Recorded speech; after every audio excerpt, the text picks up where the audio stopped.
अस्सलाम वालेकुम, मैं हूं रज़ा मेकन। आप देख रहे हैं IRK न्यूज। आइए जानते हैं आज की कुछ ताज़ा तरीन अपडेट सदीक जान साहब से। हो क्या रहा है मुल्क के अंदर और इतनी दीदा दलेरी से हो रहा है, इतने नंगेपन से हो रहा है। और ये निजाम कहते हैं जो हमारा जो उखाड़ने उखाड़ लो, हमारा कोई कुछ नहीं कर सकता। इनके जो छोटे छोटे इनके करिंदे हैं वो भी। अब ये फैजुल्ला खान साहब जो हैं, फैजुल्ला सवाती, ये कराची के जर्नलिस्ट हैं, बहुत बड़ा नाम है वहाँ के सहाफ़ियों में से। वो कहते हैं कि लाहौर से ताल्लुक़ रखने वाले नौजवान को 3 दिसंबर 2025 को ऑफलोड किया गया। नौजवान के मुताबिक मोहसिन नकवी के साथ वीडियो में दिखाई देने वाला FIA एहलकार उसने सफरी इजाजत के बदले 2 लाख रिश्वत मांगी। नौजवान ने मोहसिन नकवी से मामले का नोटिस लेने और बाहर जाने देने की इजाजत जो है वो मांगी है। यानी वो खुद बता रहा है नौजवान कि ये जो मोहसिन नकवी के साथ बंदा नजर आ रहा है, इसने मुझसे 2 लाख रुपए मांगे हैं। लेकिन जाहिर है मोहसिन नकवी को पाकिस्तान में कौन पूछ सकता है? मोहसिन नकवी के नीचे कारिंदों को पाकिस्तान में कौन पूछ सकता है? अच्छा, एक अच्छी चीज़ ये हुई है कि PTI के सवात से MP हैं अली शाह खान, उनके खिलाफ मुकदमा दर्ज हुआ है। उन्होंने उन पे ये इल्ज़ाम, एक वीडियो भी आई थी कि उन्होंने एक ट्रैफिक पुलिस के एहलकार को उन्होंने थप्पड़ मारे, धक्के दिए, गालम गलोच की, नाजेबा अल्फाज इस्तेमाल किए। उन पे अब FIR हो गई है। मुझे बताएं, पंजाब में एक कॉलेज की बच्चियों ने कंप्लेंट की और वो कंप्लेंट उनको वापस लेनी पड़ी। नून लीग के कैंपियर के खिलाफ कोई कार्रवाई नहीं हुई वहां। चलो ये तो हुआ है कि FIR तो दर्ज हुई है KP में, ये तो कोई माने कि यह तब्दीली। अच्छा, ये आप देख लें जनाब, ये फसी मंगी साहब ने ये लगाया हुआ है कि 2025 था उसमें कितनी अमवात हुई हैं और ये कितने अरसे बाद इतनी अमवात हुई हैं। देखें, 2015 में 3700 अमवात हुई थी एक साल में, 2016 में 1800, 2017 में 1300। फिर इमरान खान जब आए तो 2018 में 688 अमवात हुई। फिर 2019 में 365 टोटल दहशतगर्दी से, 2020 में 506, 2021 में 664। जैसे इमरान खान की हुकूमत हटी, जैसे हटाया गया तो साथ ही दहशतगर्दी बेलगाम हो गई पाकिस्तान में। 2022 में 971, 2023 में 1500 लोग जानों से गए, 2024 में 2200 और 2025 में 4000। 2018 के बाद ये अहमद वड़ाइच लिख रहे हैं कि मुसलसल कमी, और फिर 2022 के बाद के हालात, और 2025 में 2015 से ज्यादा दहशतगर्दी हुई है। वजह क्या है? इस हुकूमत का फोकस, इस हुकूमत की तरजीहात।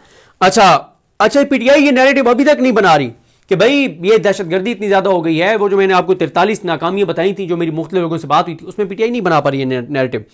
तो बहरहाल जी, सोहेल आफरीदी साहब किस पे मैंने बात करनी है। कल जब Islamabad high court, Islamabad district bar की तकरीब में वो गए तो लाइटें बंद कर दी गई। उस पर असदुल्ला खान साहब लिख रहे हैं कि मुझे खदशा है कि धुंध की वजह से कराची की फ्लाइट ही कैंसिल ना कर दी जाए। अच्छा, कल मैंने आपको अर्ज किया था कि इन्होंने वो एक कवाल पे नकदा कोका जो है वो गाने पर इन्होंने जो है वो कर दिया था, उनके ऊपर FIR कर दी थी। अब एक और इनका जी कारनामा सुन लें। मतलब ये ना अपना ये मजाक खुद बनवा रहे हैं, खुद अपने ये मजाक बनवा रहे हैं।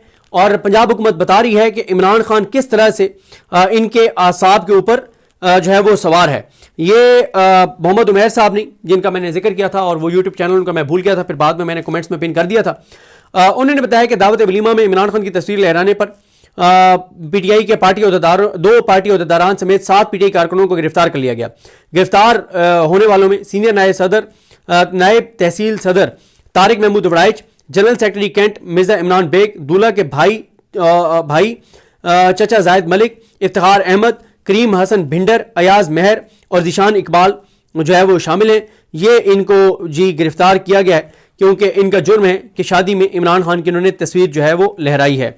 अच्छा, इसके बाद जो इंजीनियर मोहम्मद अली मिर्जा हैं, उनके हक में जी आप गवाहियां आने लग गई हैं। और उमर दराज गोंदल साहब बता रहे हैं कि कितनी कमाल बात है कि इंजीनियर साहब की वीडियो बतौर गवाही महकमा जेल खाना जात के आला अफसरान शेयर कर रहे हैं कि देखें कैसे मरीम साहिबा के विजन के मुताबिक हम फ़राइज़ सर अंजाम दे रहे हैं और असीरान की खिदमत कर रहे हैं। तो ये जनाब इनके हालात हैं। अच्छा, इसी तरह से ईरान के हवाले से हालात काफ़ी कशीदा हो रहे हैं और इतलात हैं कि 72 घंटों में इसराइल और अमेरिका कोई बड़ी कार्रवाई ईरान में कर सकते हैं। तो उस पर किस्मत खान ज़िमरी साहब ने नजम सेठी साहब का एक क्लिप लगाया हुआ है जिसमें उन्होंने कहा है कि ईरान में अमेरिका नवाज रजीम आई तो गालबन हम उनके साथ इस सो कॉल्ड इस्लामिक रजीम के मुकाबले में बेहतर बिजनेस करेंगे। यानी पाकिस्तान अमेरिका अगर रजीम चेंज करवाता है और जो इस वक्त गैरतमंद जो हुकूमत है वहां पे, उसको अगर हटाया जाता है और अमेरिका अपने कुत्तों को वहां पे बिठाता है, अमेरिका अपने पिट्ठुओं को वहां पर बिठाता है, तो नजम सेठी कह रहे हैं कि पाकिस्तान उनके साथ जबरदस्त बिजनेस करेगा, इनसे ज्यादा पाकिस्तान के ताल्लुकात होंगे, जो इस वक्त गैरतमंद की आदत है वहां पे ईरान की। और वो कह रहे हैं कि इस्लामिक रजीम बहुत नजरियाती होती है जो इकोनॉमिक्स के लिए अच्छी नहीं होती। तो इस पे अरबाज रजा भुट्टा लिख रहे हैं कि मतलब माहौल बनाया जा रहा है। इसी तरह से जी सेनेटर मुश्ताक साहब जो हैं वो सक्कर जेल गए, उनको नहीं मिलने दिया गया। अली वजीर जो वहाँ पे कैद है उनसे मिलने गए और वो कहते हैं कि अली वजीर का जुर्म इस फाशिस्ट और आमराना राज में जमहूरियत, अपने हकूक और अपनी मट्टी पर अमन की बात कर रहे हैं, अली वजीर को रिहा करो। अभी तक तो इनको नहीं मिलवाया गया। अच्छा, ये हमारे दोस्त बिशारा राजा लिख रहे हैं कि पहले इमरान खान का पेशाब सूंघकर बताया गया कि यह नशा करता है, अब सूंघ कर बताया गया कि देसी घी में खाना पकता है। तो ये सूंघने वालों की ड्यूटी कौन लगाता है? तो इसी तरह से अडियाला के सोर्सेज ने आज खबर जारी करवाई है अपने टाउट्स के जरिए कि इंजीनियर मोहम्मद अली मिर्जा जो बात कर रहे हैं वो तकरीबन ठीक बात कर रहे हैं। ये इनके हालात हैं, ये इनकी सूरत हाल है।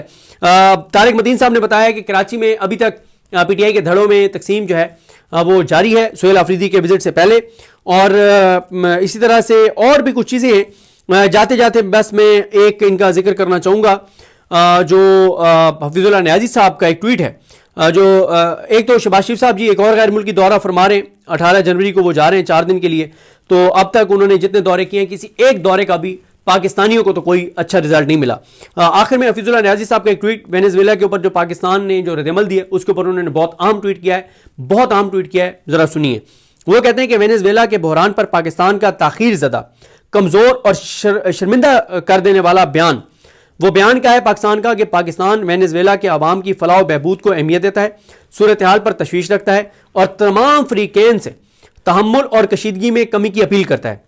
आगे कहते हैं हफीजुल्लाह नियाज़ी साहब, अमरीकी जारहाना बालादस्ती के निफाज, रियासती दहशत गर्दी और अगवा बराए तवान जैसे इकदाम के मुकाबले में पाकिस्तानी हुकाम का यह खोखला और मुबहम रद्दअमल बायसे तज़हीक और शर्मिंदगी बन चुका है। जब पाकिस्तान तमाम फ्रीकैन से सब्र तहम्मुल को मुतालबा करता है तो सवाल यह बनता है कि अमरीका बहादुर के अलावा वहां और दीगर फ्रीकैन कौन है जिन्हें पाकिस्तान जब्त और बर्दाश्त की तलकीन करना चाहता है।